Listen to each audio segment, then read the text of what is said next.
You thought you were finally getting better, that this time would be different, that you'd finally broken the cycle. And then one bad day, one triggering conversation, one moment of silence hits you, and suddenly you're right back where you started. Numb, empty, questioning everything, wondering why you can't seem to stay okay for more than a few weeks before the darkness pulls you back down. It's not that you didn't try hard enough. It's not that you're weak or broken beyond repair. It's something way deeper and more sinister than that. Something nobody warned you about because they were too busy selling you solutions that were never designed to address the real problem. You've read the books, watched the videos, tried the breathing exercises, journaled until your hand cramped, forced yourself to think positive, repeated affirmations in the mirror feeling like a fraud, and yet here you are again, staring at the ceiling at 3 in the morning, feeling like you're trapped in a loop you can't escape. Like you're cursed to keep falling into the same emotional pit no matter how many times you climb out. Every time you think you've healed, something inside you sabotages it, pulls you back, convinces you that feeling good isn't safe, that peace is temporary, that you don't deserve to stay in the light. And the worst part isn't even the pain. It's the shame of knowing you're doing it to yourself somehow, that there's some invisible force inside you that refuses to let you be okay, that punishes you every time you get close to actually feeling whole. You wake up tired even after sleeping 10 hours because rest doesn't reach whatever part of you is actually exhausted. You smile and function and go through the motions, but you're watching yourself from the outside, like you're an actor playing the role of your own life. You can't remember the last time you felt genuine excitement about anything. The last time something made you laugh without having to force it. The last time you were present in a moment instead of constantly monitoring yourself, wondering if you're doing it right, if you're being too much or not enough. You're tired of your own thoughts. Tired of the constant analysis, tired of trying to figure out what's wrong with you, tired of the voice in your head that never shuts up, never lets you rest, never stops pointing out everything that's broken. Food doesn't taste the way it used to. Music doesn't hit the same. Conversations feel exhausting even when they're supposed to be fun. And you've become so good at faking being fine that nobody knows you're drowning. Nobody sees that behind your functional exterior there's just emptiness and static. You scroll through your phone not because you're interested, but because it's the only thing that distracts you from the void. And even that doesn't work anymore. It just makes you feel worse, makes you compare your internal disaster to everyone else's highlight reel. You start things you never finish, make plans you cancel, promise yourself you'll change and then don't. And every failure adds another layer of proof that you're fundamentally incapable of being the person you want to be. Here's what actually happens when you keep going back to the hole. Your nervous system learned a long time ago that survival means staying small, staying vigilant, staying in pain. Because pain was predictable and safety never was. When you were young and your world was unstable or cold or demanding or just emotionally absent, your body learned that feeling good was dangerous because good moments always ended badly, because letting your guard down meant getting hurt, because happiness was always followed by disappointment or punishment or abandonment. So your system created a baseline, and that baseline is suffering, and every time you rise above it, every time you start feeling genuinely okay, some ancient part of your brain sounds the alarm and says, "This isn't normal, this isn't safe, we need to go back to what we know." That's why you sabotage relationships right when they're going well, why you pick fights out of nowhere, why you suddenly lose interest in things that were making you happy, why you find yourself creating drama or chaos when life gets too peaceful. Your body is literally addicted to stress and suffering because that's what felt like home for so long.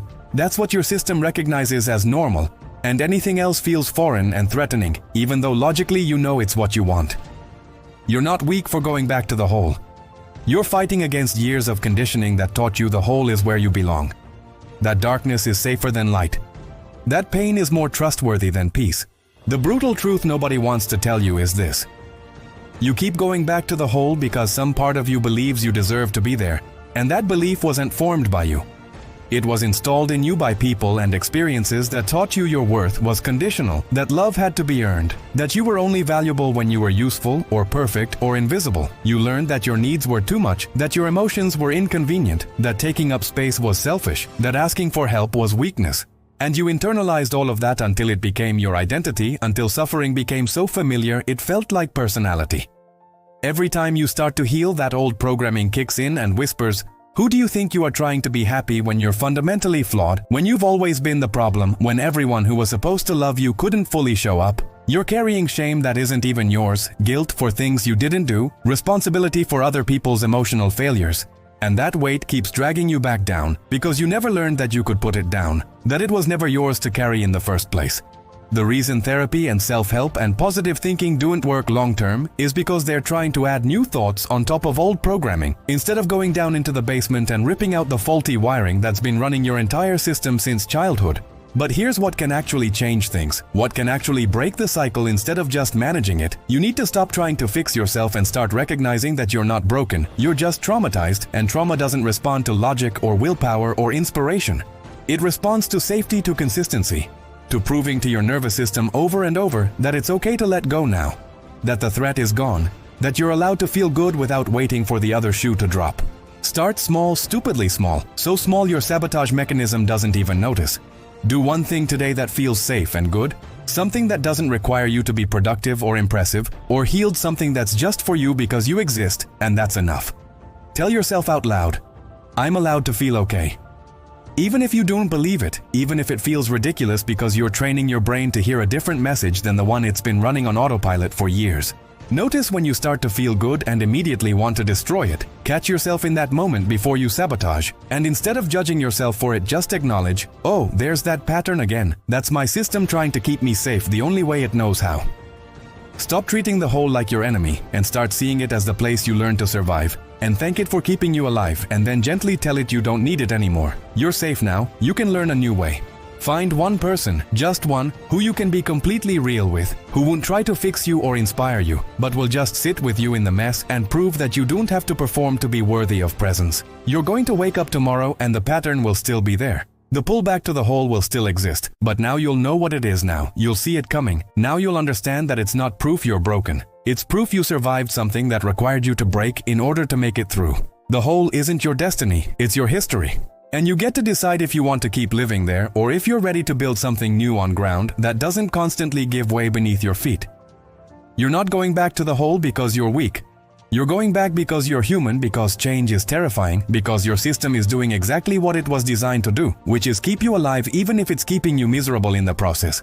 Breaking this cycle doesn't mean you'll never feel bad again. Doesn't mean you'll be happy all the time. Doesn't mean the darkness will disappear completely. It means you'll stop being surprised when it shows up. You'll stop hating yourself for struggling. You'll stop believing the lie that there's something fundamentally wrong with who you are.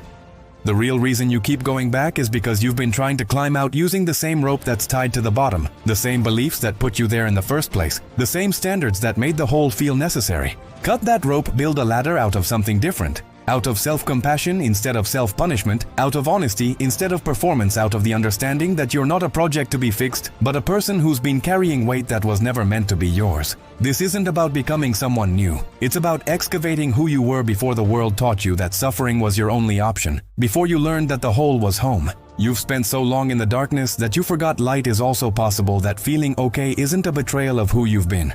That healing doesn't mean forgetting or pretending or becoming someone fake. It means finally letting yourself exist without constantly waiting for punishment that isn't coming anymore. The cycle breaks the moment you stop running from the hole and start understanding why you built it in the first place, why it felt necessary, why some part of you keeps choosing it, and then, only then, can you start choosing something else.